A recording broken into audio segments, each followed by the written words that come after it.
Welcome, Asha.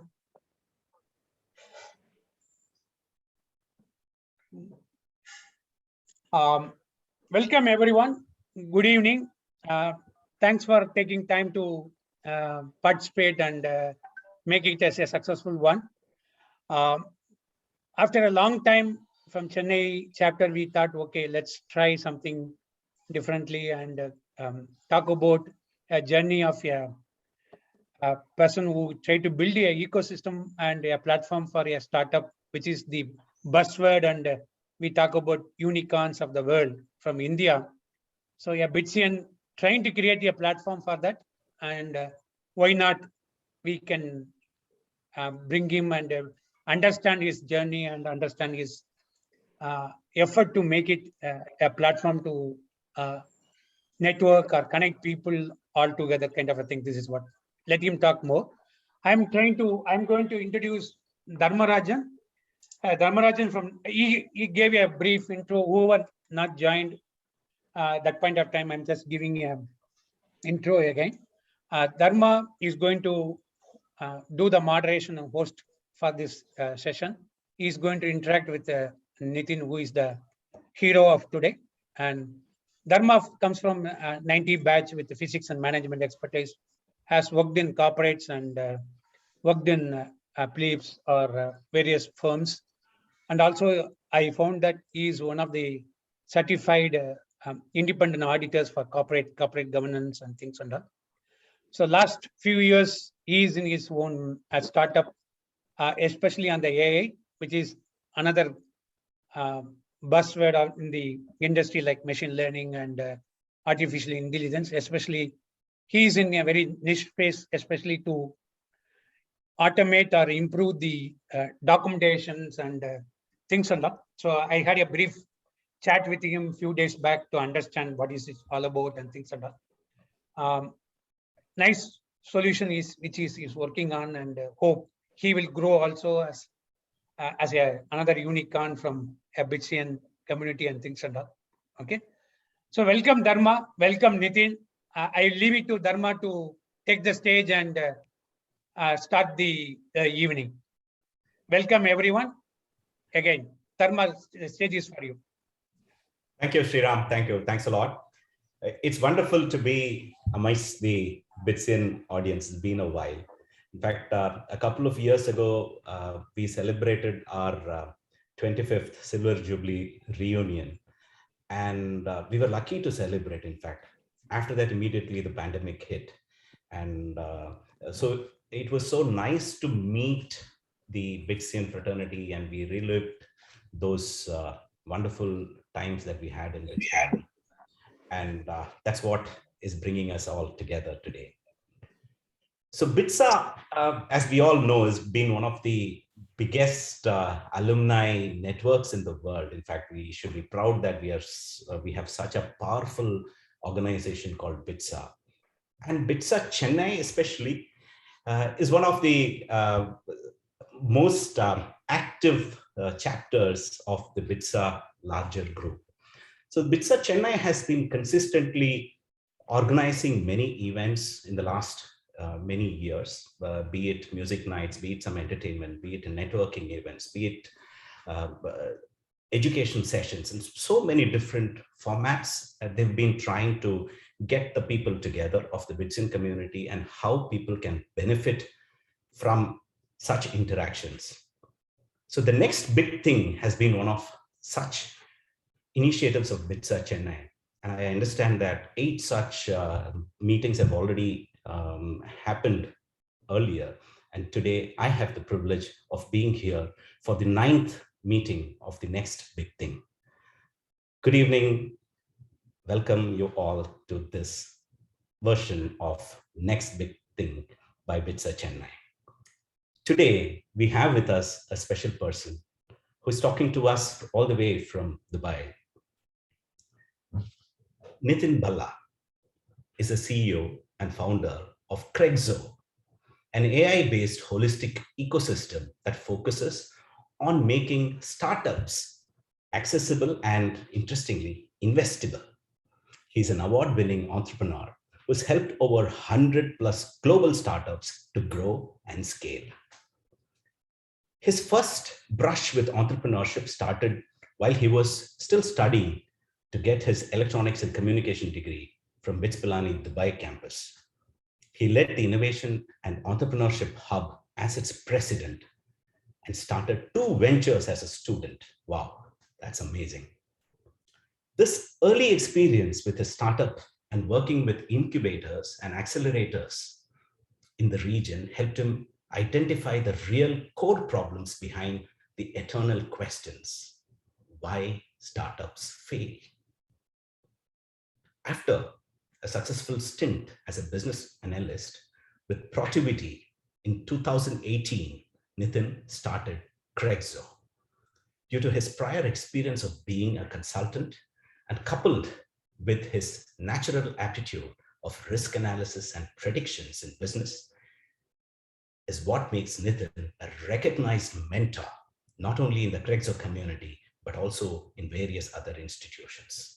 He's an alumnus of the UAE chapter of the Founder Institute, the world's largest pre-seed startup accelerator based in Silicon Valley.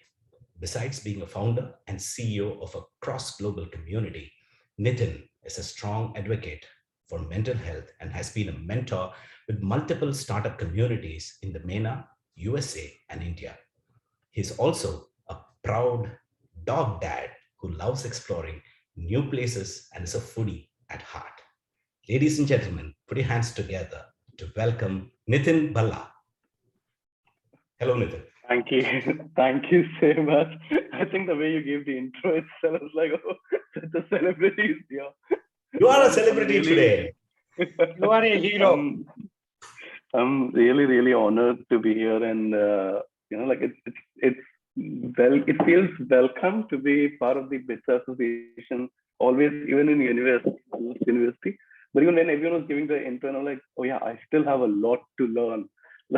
So yeah, thank you so much for having me here. Thank you, Nitin, for that. Your humility speaks a lot. So tell us something about your journey of entrepreneurship. How Kregzo started?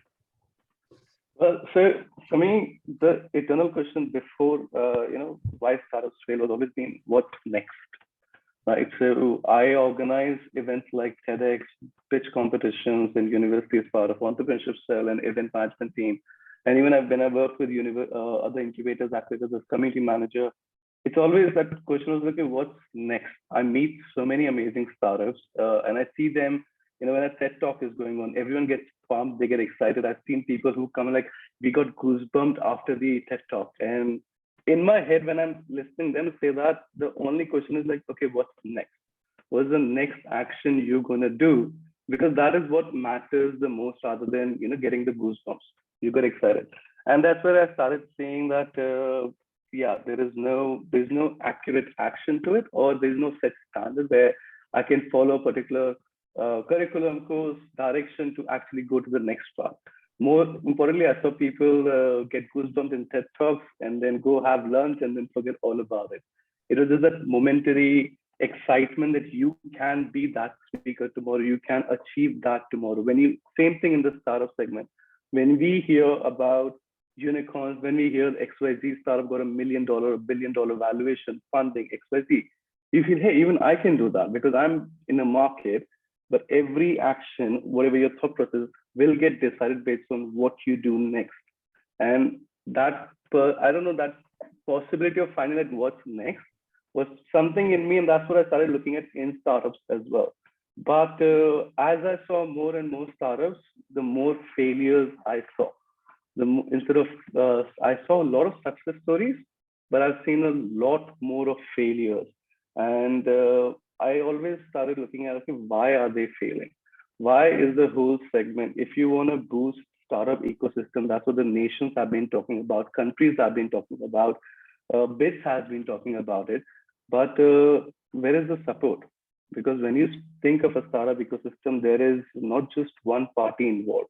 It's not just about startups and mentors, right? So I didn't find any support. I'll get to that on the later end. But yeah, that led me to a point where let's identify why are they failing, what's the main reasons behind it, and what I can do as an individual or what people can do to actually elevate that and take them to the next level. And I think the nail on the head moment was when I saw cobbler's son back in India on one of my trips, and he was brilliant in designing shoes. Right, he used to sit in somewhere in Bangalore, and he was sitting next to, like, outside the apartment areas on the street corner, like a small vendor, and he's just fixing shoes. His father is fixing shoes, and he is able to, designing those shoes. And tomorrow, like after a couple of years, I've seen those kind of designs in formal shoes as well, where you see all the circles and lines. And that's when my head hit. Why does a cobbler's son have to be a cobbler? If he knows how to design shoes, give him the right resources, give him the right tools, he can make a brand out of it. And we live in a digital world. So if someone has the right set of skill set and knows what they can do with it, they don't need to do MBA and all the other things. Give him a social media team who can create an Instagram account for him, and he can sell his shoes all the way around the world. And then, like this, I've seen brands come out of Chandigarh, Lucknow, Assam, who have done this where there's no experience, from farmers' kids to, so that is where it kind of hit, that we need to have something which connects the world, let them share their talents with each other. Experienced people can come forward, be mentors, but more importantly, it can create a differentiation between entrepreneurs and entrepreneurs. And that's where the magic happens. So yeah, I think that led to a different journey altogether, to build an ecosystem rather than focusing on just one element of a startup world. That's nice. Nice perspective, Nitin, how you started and what made you think. I liked your concept of what's next, what's next. And so you are here, the next big thing today. So I can see the correlation here. Nice to know about that journey of how you went about looking at mentoring and how you look at how people can take up an idea and make it into a thing. You talked about there is a difference between entrepreneur and entrepreneur.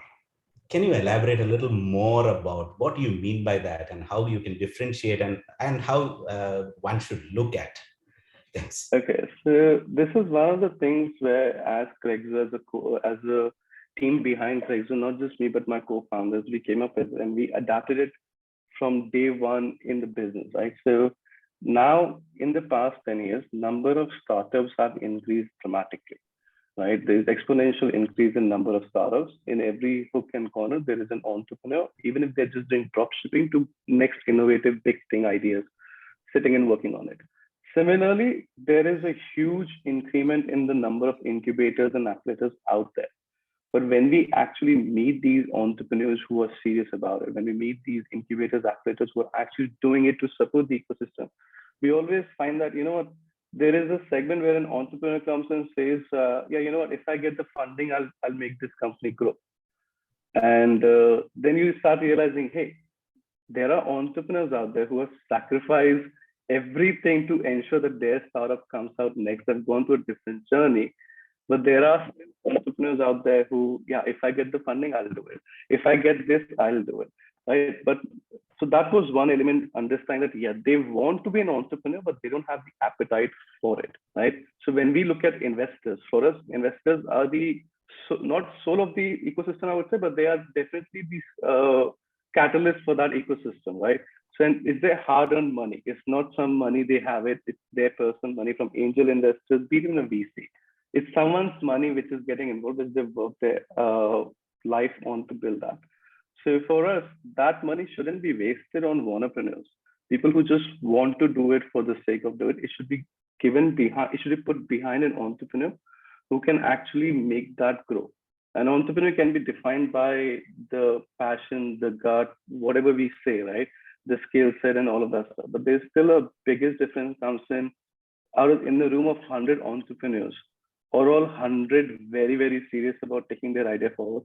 Are all those 100 gonna go ahead and if they hit against a wall, they're gonna still keep moving forward if their situations goes down? I've seen entrepreneurs who have gone through a difficult time in 2020, sold their personal belongings just to sustain, and then come out, pivot, and are millionaires today. And then there are entrepreneurs who just give up. So as an investor, I wouldn't want to be behind an entrepreneur who just gives up after the first struggle or first question, hey, you're doing wrong, right? So that was the huge difference we wanted to bring out, and obviously wanted to give a chance to people who want to become await all the resources, learning elements to actually turn into entrepreneurs to test out their ideas before they actually reach out to investors and say, can I get $1 million to take this company forward? So that is where, because for us to create that differentiation, all entrepreneurs on our platform are validated ideas. That means there is a customer traction already. They are revenue making, and there is some growth behind it. So you're not just starting your idea, you have a concept in your head and you go to an investor like, give me $500,000, I want to build this and let's see where it goes. You have gone through a journey, you understand why customer will pay for what you do rather than, because there's a huge difference between customer coming and saying, hey, I love your idea, but am I willing to pay for it or not? That's the defining moment where you say, there is dollar value involved here. So that is where the differentiation comes. Absolutely. Yeah. The customer is he ready to write a check for buying your product. The moment he buys a product is when you actually know that, something is clicking. So you talked about making startups being investable. Is there a process that you follow to make them investable? How do you look at that? Okay, so we have an entire process inbuilt in our system. So each startup goes through a business model simulator. And apart from business model simulator, they go through a validation process where they're not just interacting with 5 of their own friends and families to get a feedback on their product or something like that. They're actually interacting with in a global community with relevant people willing to test their ideas and tell them if they're willing to, again, if they're willing to just say, hey, I like it, or are they willing to make a purchase of it? And how much are they willing to pay for it? So even before a founder comes and says, I'm making this bottle and I'll charge 100 rupees for it because BITSAA is charging 100 rupees for it, right? Or BITSAA is charging 120, so I'll make a cheaper product, better quality, and people will pay for it. But that's not how customer thinks. If he's happy with the quality and the trust of what BITSAA is providing, he wouldn't shift to your brand that easily. So here on our platform in a validation process, actual people, so your actual customer who falls under the technology or the industry you're working in, so AR, blockchain, we have 37 different communities.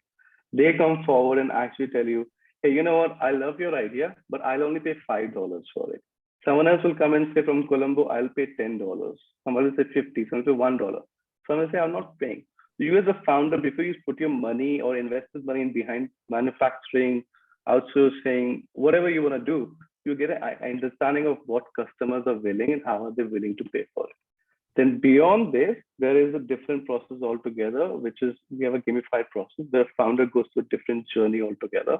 And an investor, instead of them getting flooded with all the pitch decks in their emails or LinkedIn messages, all of that, they get an option of different leads where they can say, hey, I want to talk to this particular entrepreneur because his journey on the platform looks different.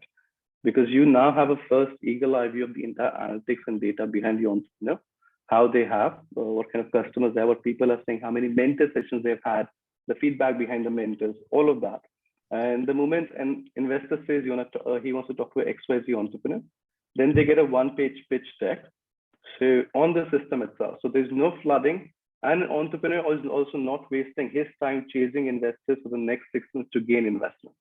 Because we know not early stage entrepreneurs don't have that financial runway. I didn't have it. So I understand that they don't have it either. And so an investor actually makes the first interaction because he wants to invest. So it goes much more smoother. And the AI helps us in terms of not just having you get leads from a local region, but because if you say you're an AI-based investor, you want to invest in artificial intelligence, the stage you want to invest in all the categories we take it, we approve it. So it gives you the lead, not just from your region, but across the world. So that's how we ensure that even a small town startup sitting in somewhere in India, Asia, or even in UAE, in Oman, has a chance to actually come forward and speak to investors on a global level and go forward rather than struggling in that particular region, not having the right connections and introductions, or just posting on LinkedIn and wasting their time. There's a whole methodology to the whole segment. Sure. Thanks for highlighting that. We'll talk a little more about what Kregzo does and all in a bit. Get an idea about, I'm sure there will be a queue line there to meet with you to get connected for how the funding process goes and get connected to investors. So I come from the 90 batch, as mentioned earlier. And when I came out of campus, there was a boom of IT that happened. That was the time when the liberalization happened, international people came in, and companies like Wipro, Infosys, TCS, and all started getting some good traction, and it was an IT. IT became one of the big thing. Today, if you ask anybody, the startups, people talk about, okay, I work for a startup. You go to Bangalore, there's startups mushrooming everywhere. Any places, it's all startup. And we see in the media that many startups getting such a big valuation, unicorns, and many things. So people are largely talking about startups and startups being glorified as something where, that's the next big thing. Now, what is your take on that? What with your journey of startup, how rosy is it, and how should one look at it? Well, I would say it outright. It's not rosy at all. It's so what's interesting is one. I think the difference from the past 10 years to now is that to today is that there's definitely more of a risk appetite which people have, which they're willing to take. There's a shift in the mindset that they don't want to work for someone else. They would rather build something of their own, no matter something small or as big as a billion-dollar company. They would rather have something of their own where they have the more freedom. Creativity is something which people are more willing to explore, with giving priority to their own mental health. Now, when it comes to startup founders, I would rather look at 10 ideas making that kind of impact and value in the market, rather than 100 startups trying to create new digital marketing agencies, new e-commerce brands. Because for us, the moment we define a startup, we always look at, okay, the money is one thing, which how are they going to make revenue and everything, but what's the impact they're going to create in the market? What's the value they're going to provide to a startup, to the society? Because these two always highlight a startup success in the long run as well. You pick up any billion-dollar company, right? And look at Uber, Ola, for example. There is a market need. Yes, there is a market need, but there are already a lot of other companies who were doing something similar at a smaller level. But they came up with a different set of values, and that impact which they created with one particular city to the next city, that defines the startup scale and growth. It's not about you have something amazing and you want to just do it for the sake of it. So when it comes to startups, we always look at the value and the impact you're able to provide.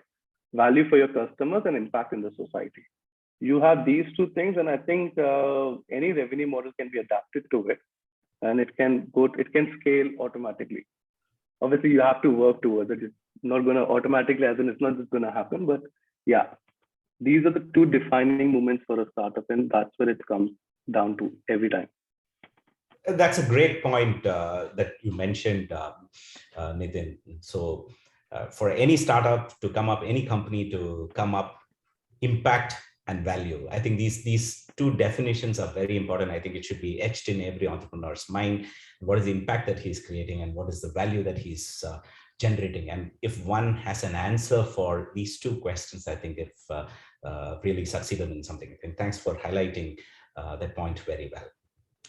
So we have a mix of people. So I don't want it to be just like a dialogue between two people. We are a BITSAA community. We are a chilled out community.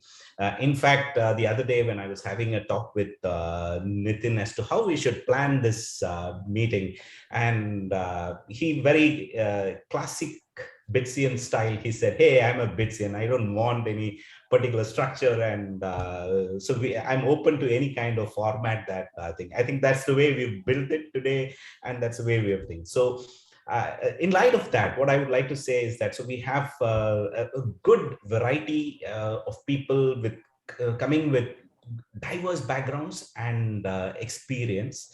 We have people from the 73 and 74 batch. Sir, you have company. You said 73. You have a 74 batch as well.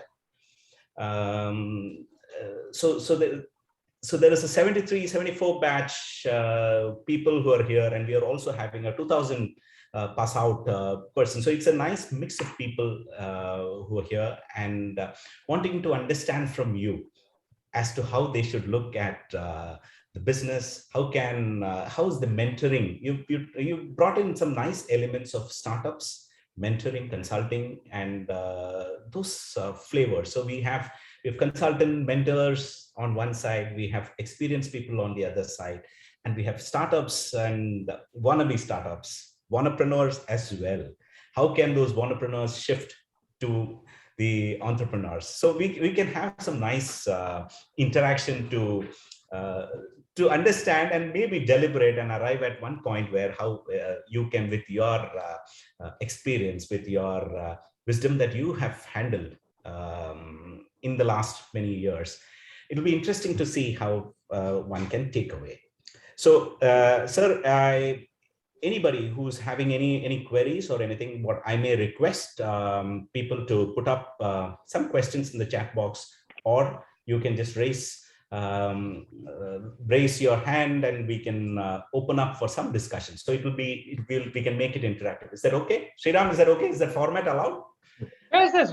It should be a more interactive session than the dialogues, right? Mono dialogues between two people, right? People, yes. Whoever has some queries, or they can throw it up. So within the time limit, whatever we have. So if something interesting, we can extend. People are okay, we can extend it, right? So it's fine with that. Sure. Thank you. So anybody interested have a question, you can put it in the chat or unmute and communicate to Dharma or Nitin. So they will be ready to take it. Can I go ahead? I see that Murugavel has raised his hand. Can I request Murugavel to unmute and ask your question? Yes, my question to Nitin is how your platform finds unique, because I had came across in this couple of years, lot of people are saying that I have a platform wherein the founders can come, investors can come, all the startup firms can come, and everyone jointly collaborate and utilize this platform. So how CROSCO stands unique, or why they should take up the CROSCO platform compared to the other platforms? Its advantages, that will be good to know from you. So, when we started at how our competitors are doing things, and do we really need to create another platform to solve this particular need? Can we also use the existing platforms for it? And the issue became where we realized that, even though I'm meeting other people or I'm connecting with other founders, there is LinkedIn for it, for example, right? You can go on LinkedIn, search for any founder, any company can connect it. The challenge was that how is that value going to affect my business, and who's going to be judged behind it? Who's going to judge this is the right person who can help me grow? So when we look at our platform, one of the uniqueness we came up with is the next 5 years, 10 years, even 20 years is not going to be defined by an industry anymore. If you look at anything which is coming today, be it NFT, cryptocurrency, and all of that, these are communities.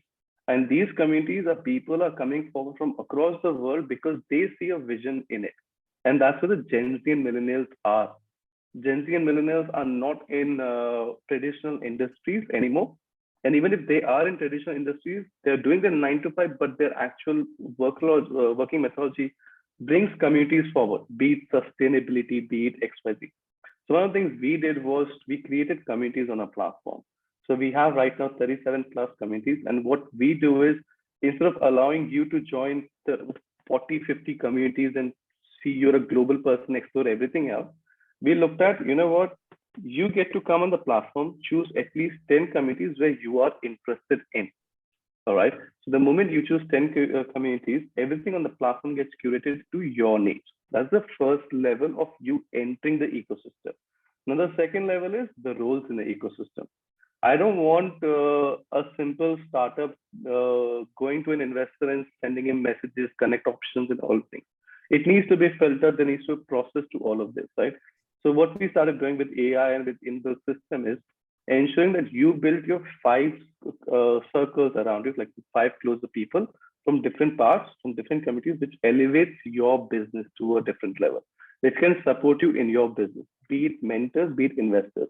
Then the platform starts identifying, like as a company, we start identifying that, you know what, if Murugavel is running Tap to Connect as a business which provides this particular value, then we are a startup ecosystem, right? So in an ecosystem, we have MNCs, SMEs, we have government bodies with us, we have association NGOs, universities with us. So you as a startup can actually come on a platform, not just leverage from people, but also connect with different parties and grow your business exponentially. So that actually elevates and reduces your pain point of reaching out to other people. Then more importantly, we started giving value to people in terms of you letting to have your own community. Now, BITSAA Chennai is one chapter. Like this, we have different BITSAA group itself. And every time I look at BITSAA alumni, my first question always comes is like, how many startups are there in BITS Pilani, from founders to the alumni side? What is the level of collaboration we are doing? Because I'm sure there are so many people even in the audience today who can mentor me, or who can give me an advice, or who can open doors for me in the cities they are sitting in. So where is this process? How do I reach out to them, right? And if I have to reach out to them, I have to look at one alumni, connect with the second, the third. So we started giving communities access to people. They run their own communities independently, also enabling them to have a cross-border collaboration, which other platforms don't offer you. So you cannot go on a platform and create your own community with a cross-border collaboration, additionally to the value of having an ecosystem at your fingerprint at all times. So that is how we created a uniqueness. So we brought in marketing partners, finance partners, legal companies, free zones. So if you want today, we want to expand in Africa, we know who you can connect to, and they will help you. And all of them will support you and help you in the same subscription fee what we Kregzo will charge. So you're not paying anything additional for any connection. There is no commission. There is no percentage you're being offered. Your startup is equity free. We are not taking any equity in the company. Even if you meet an investor, even if you meet mentors and all of that. So we started putting, like we said, a value in a package and then creating uniqueness around it to serve the customers. I hope that answers your question. Good, good. I have other questions. I'll take it in a second round or so, because many people are waiting for that. Thanks. I think Anu has a question. Yes, yes. Hi, Nitin. Hi. Happy to see you. It's a Dubai guy. So I'm also a bit Dubai alumni. So my question is regarding a business idea. If a person has to evaluate a business idea, what are the things they have to make sure? Is there a checklist kind of thing where they can evaluate a business idea? Yeah, so we do offer that, but when it comes to business, the first thing we look at is why are you doing it and what are you trying to solve, right? How are you trying to do it is the question. You can do it physically, through tech, through other ways, but why and what are you trying to create and why are you doing it? And then when that is involved, we go through a validation process where, like I said, you start interacting with the customers who are potentially going to be your early adopters. So on our platform, around 94% of our startups have gone through an early adopter process where they have whoever they interacted with. Out of that interaction, at least 80% that come out and became their customers once they launched their idea. So that way what happens is, you as a founder, one, you're listening to yourself and the most important person in your business, your customer, and you're more confident in what you're trying to sell and what you're trying to create because you understand your customer better. So that is how the checklist gets defined. When it comes to building a business model, there are a lot of methodologies you can use, business model canvas to business model simulators. We have an inbuilt business model simulator, but we go in a very different route than a normal business model canvas. We'll help you identify your key activities and key processes and service your values. But the first question I'll ask you when it comes to revenue or finance is, hey, Anu, how are you going to make $1 million in the first year of your operation?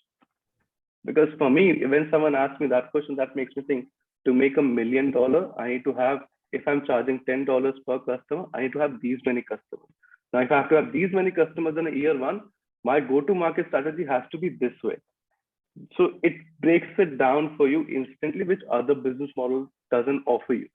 So as a founder, this is how the checklist gets defined specifically to your need. So yeah, remember customers, every time customers. Yes, customer is king. True. Thank you so much. That was Okay. Thank you, Nitin. So now you mentioned about early adopters.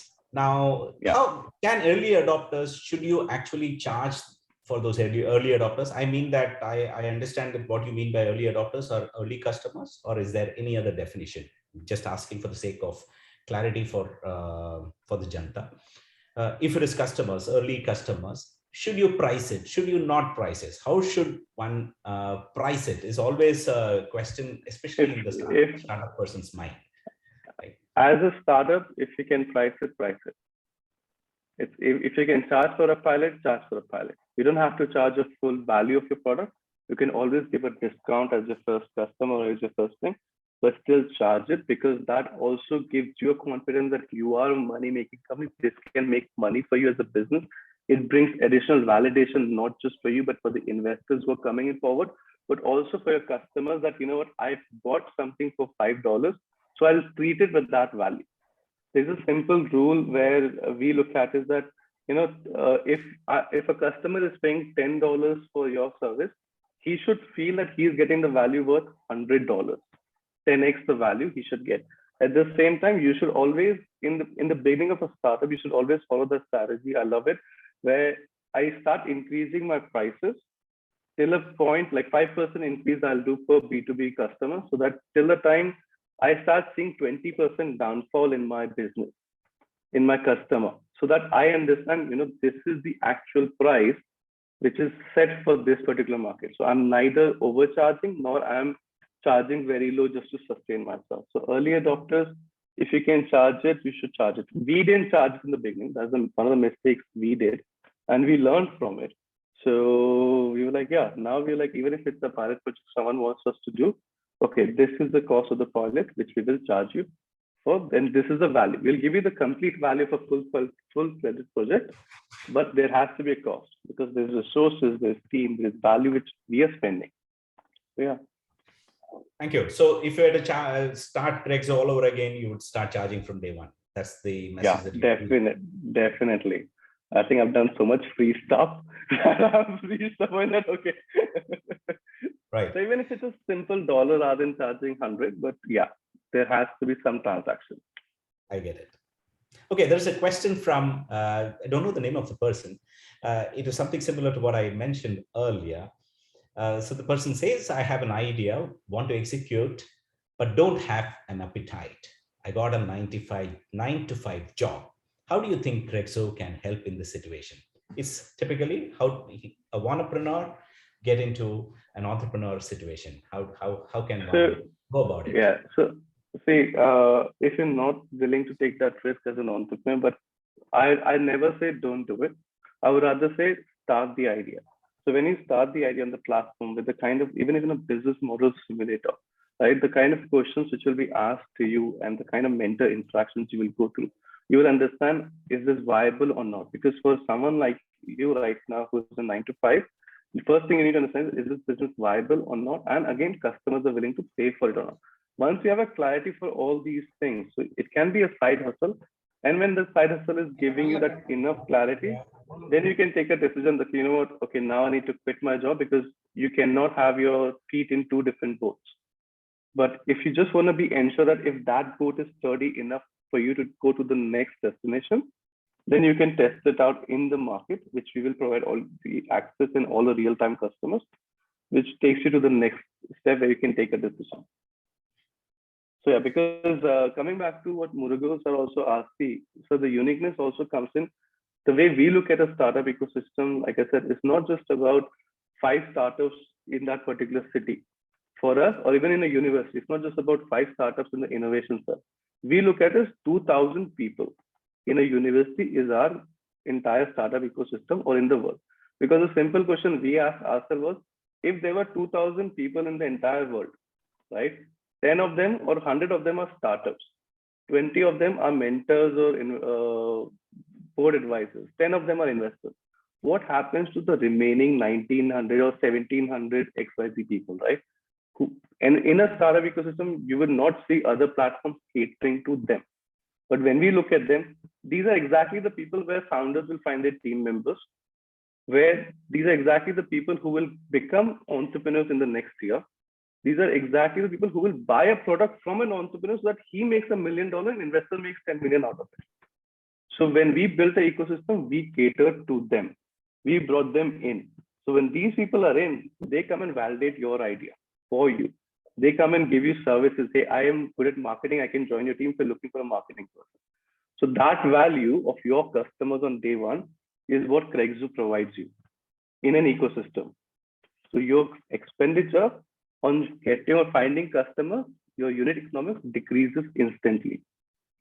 That is one of the uniqueness I would say that we have, which other platforms today don't have it. That's nice. That's an interesting feature or concept that you've built. And as entrepreneurs, or when you're coming up with, it's always good to keep validating, keep talking about your product and solution to people to understand. So networking is another big area one needs to do as an entrepreneur or even wanting to think about it. Yeah, great point in terms of starting, how to start. Just start off with your concept, even if you're working, and then time it right when your product is ready to take off, and that's the time to plunge full time. So that's a message, clear message that was there. So another question that I got from Suresh is, what is the role of ESOP in the success of a startup? Okay, that's a tricky one. How would you want to place it? I would rather ask. Is it easy? Because see, for us, for me, my team is my family. They have seen me through the worst scenarios possible and to the best scenarios, right? And they've supported me in everything. So when it comes to appreciating them, I always go forward that, yeah, this needs to be done. So yeah, ESOS, I feel, is one of the ways where not just you're appreciating your team and helping them take it forward, but it's also a way where you are ensuring that your company is getting more strengthened, not just from outside, but internally as well, because that is what is going to elevate you to the next level. So, and it's not about diluting your shares. It's also about increasing or appreciating the commitment your employees or your team members are willing to offer you in the future. But when to start giving ESOPs, the stage at which you want to give it, and how much you should come forward. That is something only you and your legal team can come up with, or your finance or your investors can actually come and decide. But this is one of the ways where I think you can make it more effective for yourself, but keep an option of buying back the stocks or something of that sort within your organization, so you don't lose much on the equity front. But yeah, I would always go for ESOPs. For me, it's a win-win for me as a founder and for my team as well. Okay, thanks. I hope the question is answered. Suresh, if you have any more, you can write or you can ask. There's another question from Samuel Isaac. It says, this is our 12th year since founding as an enterprise SaaS company. Now with native presence in close to 30 countries, we are bootstrapped, profitable, cash positive, and debt-free from day one. Wow. Should we go for growth funding to accelerate our growth exponentially and capitalize on the market frenzy we witness amongst our peers, or should we continue to grow at a conservative pace as we are growing currently? Good problem to have. That's a very, very subjective question, because see, I understand that you have been profitable from day one. That's a really, really amazing thing to achieve. Like Zoho, for example, right? It's a Chennai-based company, $1 billion company, and debt-free, bootstrap completely. Now, when it comes to this current market and you're looking to grow exponentially, you want to accelerate your growth. And it depends how much. First, figure out how much money do you need to grow that and where that money is going to be utilized in. Is it growth in terms of adding additional team members, getting more businesses, spending money on marketing? So what exactly do you need and how much money do you need for it, right? Then there are other options than just raising investment from investors today. Like we have a partner investor who does factorial investment. So if you have clients with $100,000 worth of business coming in, right? They will give you $100,000 upfront, so you can deliver those projects. And once the revenue comes from those clients, like after your 30, 60, 90 days of invoicing, after project completing, they will take that with a small 2-3% of their cut on it. So there are different ways to get the money in the companies today. So you can always look at what kind of funding do you actually need and where are you spending it. You definitely don't need to go for, you don't need to go to a process where you're diluting your equity, adding more investors in it. But yeah, it completely depends. I don't think I can answer this without understanding where the money is needed for and how much return are you expecting in the time frame. But yeah, to accelerate, you need to spend cash today.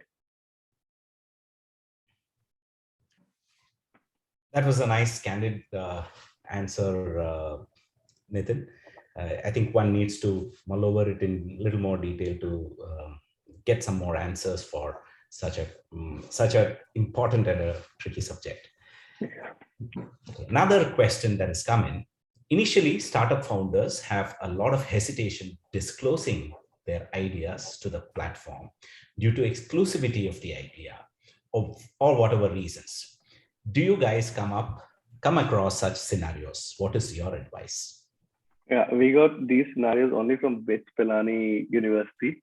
And see, the thing is, we understand the reasoning behind it, right? But then you as a founder can judge on two things. One, either you can be a founder sitting in a room working on your idea for 10 years and then coming out from a shadow to make it happen or not.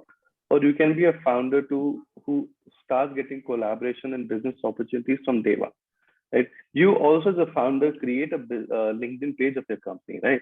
So even on a Kregzo platform, the first thing what we did was, because more than your risk, it's our risk. It's a brand image, it's a reputation, it's everything on the line, because it's not just one idea. If anything like this happens, we lose everything because we are holding IPs of all the ideas on our platform. So the first thing we did when we came across this scenario, and luckily we get asked this question a lot, but you've never faced this scenario, because we ensure that everything related to your idea is not visible to anyone, even to the backend core team of Kregzo.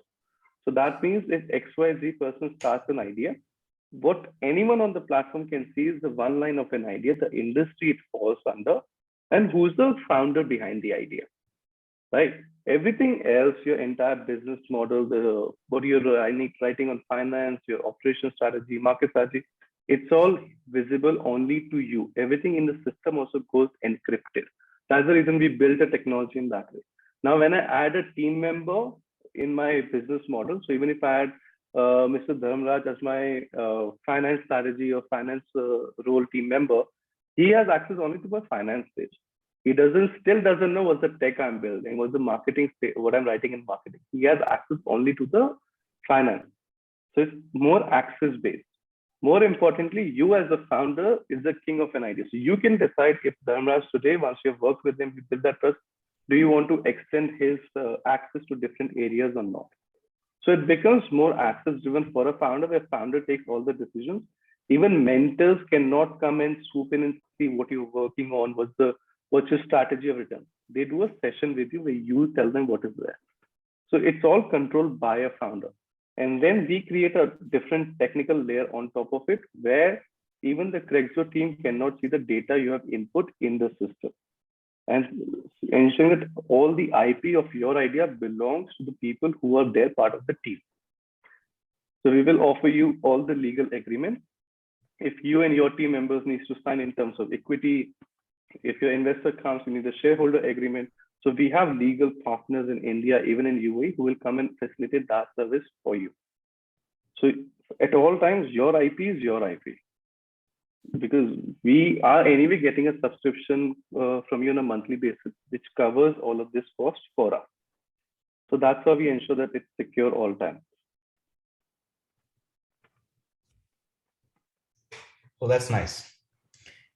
Nice to know that you have such privacy is a crucial thing, and then which gives some comfort to the founders for sharing their ideas. Thank you for It highlighting even that. extends to investors and mentors. So you can't look at all investor profiles. All mentors go through an approval process on the platform. So you can't just become a mentor.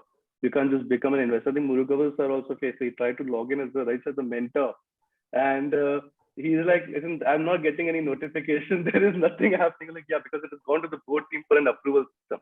Once we approve it, then you can create a session. People can see you. They can look at your profile. All things happen. Same thing on community. So we have around so many government and private communities running on the platform. Even I cannot access these communities because I'm not part of those communities.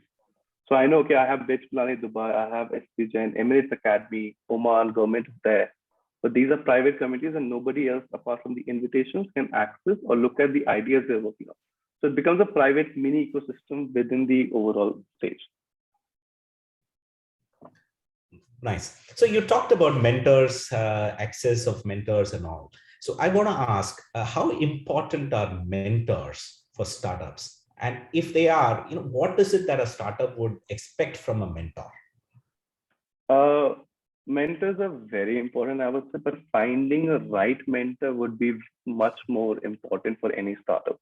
Because now what happens is, specifically the kind of region we are in, or the kind of, when I'm saying region, I'm referring to both MENA and India as well. There are a lot of people who have the right skill set in the market. There's so many experts sitting in the market from different age segment also, right? But are they relevant to your business? Yes or no is something you need to understand on day one. Because what normally happens in a startup, to a startup founder, is what we call a burnout as well, where when they come up with an idea, there's so many people giving advice and feedback, and you keep changing direction based on, oh, they said, use this tech stack. That's the reason now I have to find this person who can build it. Then they said something else. So to understand who's the right mentor for you, can help you navigate, is the most crucial thing. Right. So that is where you need to look at, okay, does the mentor fall under the industry segment you are in or not? Number one. Now, more important than that is, does the mentor have the domain expertise which you want to understand from? Like if you're saying marketing is where you need help, is the mentor, okay, he can be a marketing manager, right? Or he can be a CEO of an agency which is running a marketing firm, but does he himself knows SEO, SEM to a point where he can come and help you? And is the mentor, next thing we ask is, in a mentor, whenever any startup founder is choosing a mentor, always look at things. Is that someone who's just giving you advice, or is that someone who's actually helping you find a solution and opening doors for you?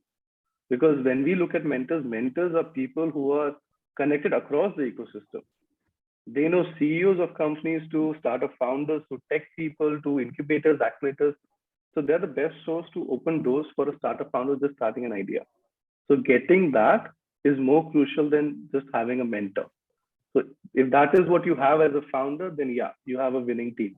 That mentor should be part of your advisory team, because he is helping you grow and scale. And you should appreciate that mentor with the equity on the table, or as part of the advisory agreement, whatever sweat equity you're offering your team. But value that and ensure that you grow. But also on the startup founder times, what I've seen is most of the founders don't have any clue what to ask the mentor. They just know I'm connected with the XYZ mentor and I have no clue what to ask. So understand what you need, how you want to get it done, and then reach out to your mentor with those specific questions. So yeah, that way you make value out of it. Okay, thanks. So I'm just wanting to continue on that mentor kind of thing. I just want to ask from a mentor perspective. So mentors are somebody who come with immense experience and, as you rightly said, domain expertise and things like that.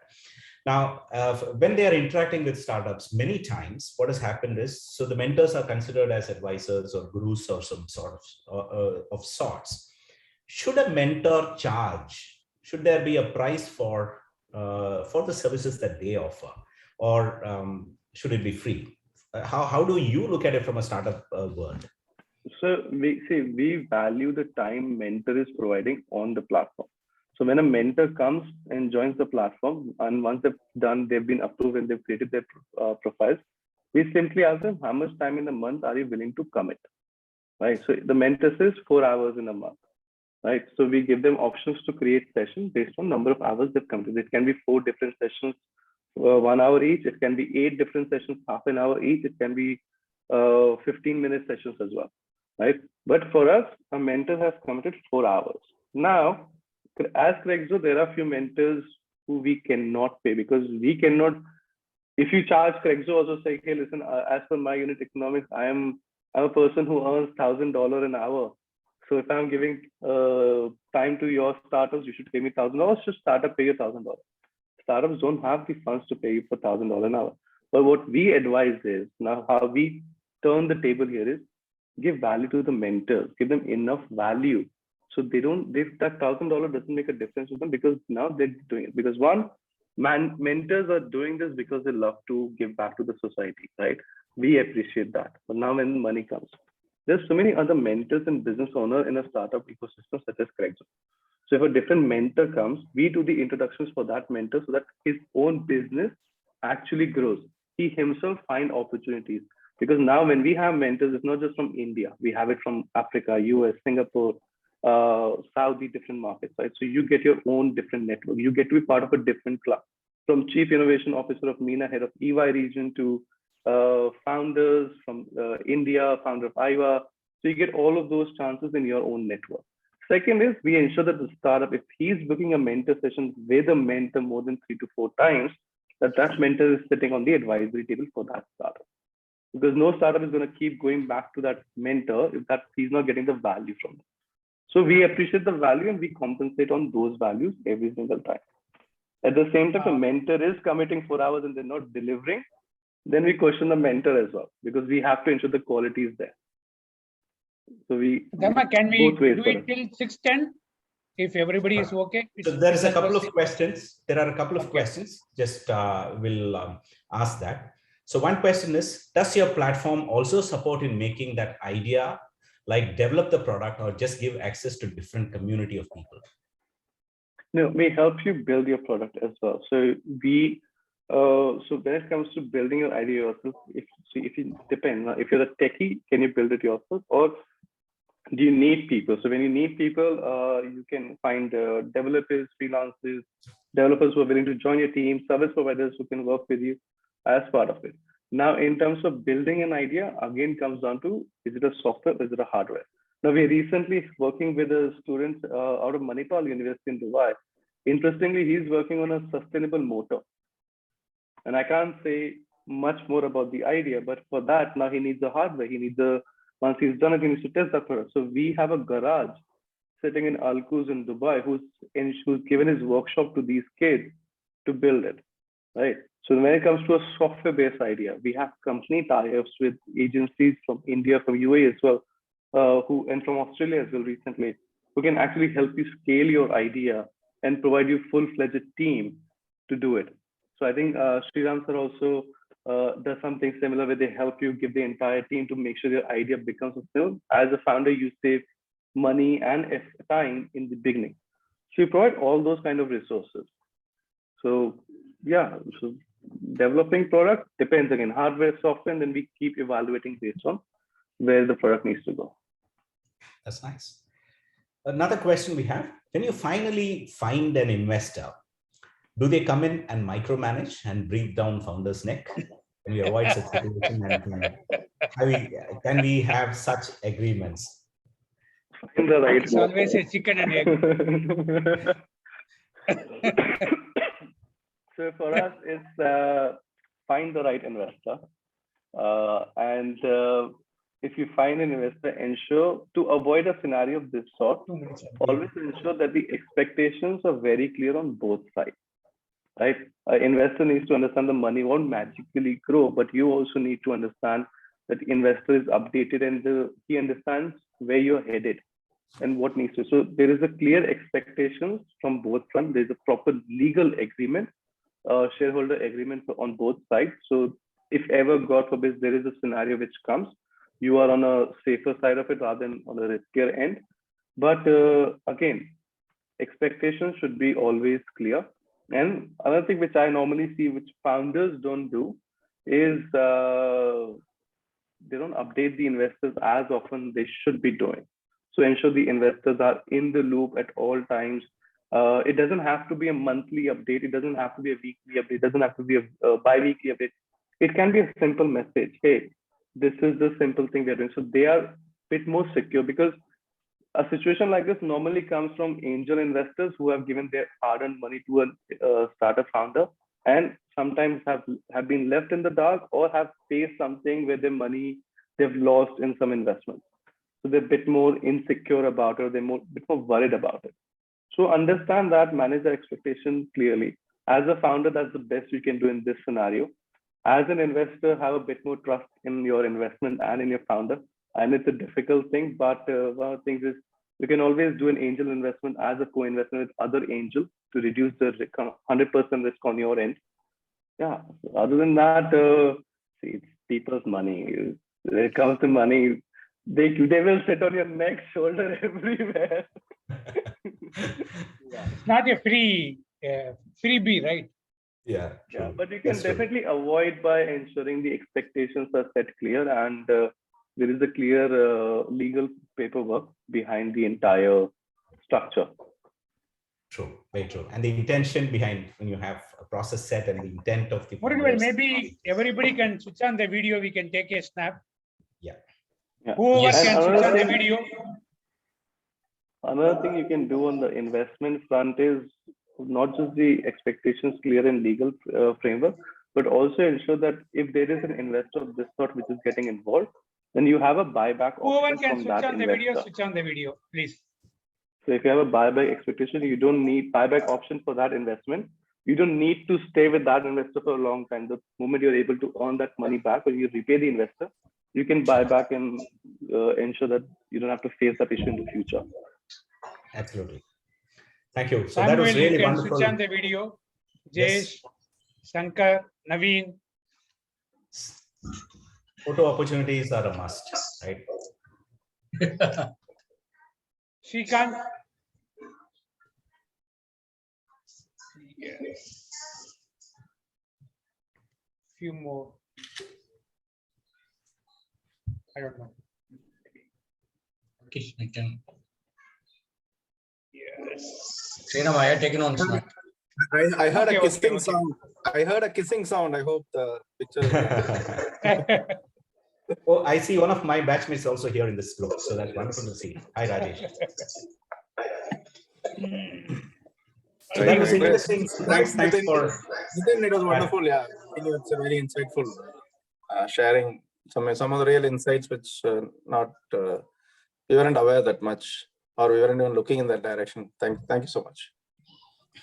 Yeah, one of the very interesting sessions we had so far in the Big Thing series. So it's really an interactive session, and so much of people really participated. We are very happy that people participated with real interest and real zeal to understand what the ecosystem is all about, what's happening, why. So what is the protections for the founders, like how the platform can help or support and things and all. Well coordinated by Dharma. We roped him in the last minute whether he can do that, and he agreed to do that for us. Very big thank to Dharma for taking time to manage the session and interact with Nitin in a very short time. Nitin, with all his busy schedule, willing to provide what he has gone through and what is that he is doing and how it's helping people and things and all. I think a lot of people got the idea of what a BITSAA community can do and how it can help to connect even outside the BITSAA community. It's not that today world we have to collaborate everywhere, right? But we have to start from within your own community, as somebody told in the neighborhood, like next to you. When you can't reach to a next door person, how are you going to reach out to somebody 40,000 miles away from you or whatever, right? So how do we start interacting, how we collaborate and things and all? So very interesting session we had, and thanks everyone who contributed for this things to happen, like Shrikant pushing us to make it happen, and Aarti, our Vignesh, Murugavel helping to get the things done, right? So that's a small. No, I think big thanks to Shrikant, because as far as I know, leadership matters. So BITSAA Chennai, being a flag bearer, I think a lot of credit should go to Shrikant. Someone should be dedicatedly working. It's not easy. I think Shrikant definitely. He always pushes. He always pushes. He's so dedicated on the cause, about the cause. I think it's unparalleled. Yes. We get all the motivation from him. We call it a boss. That devil.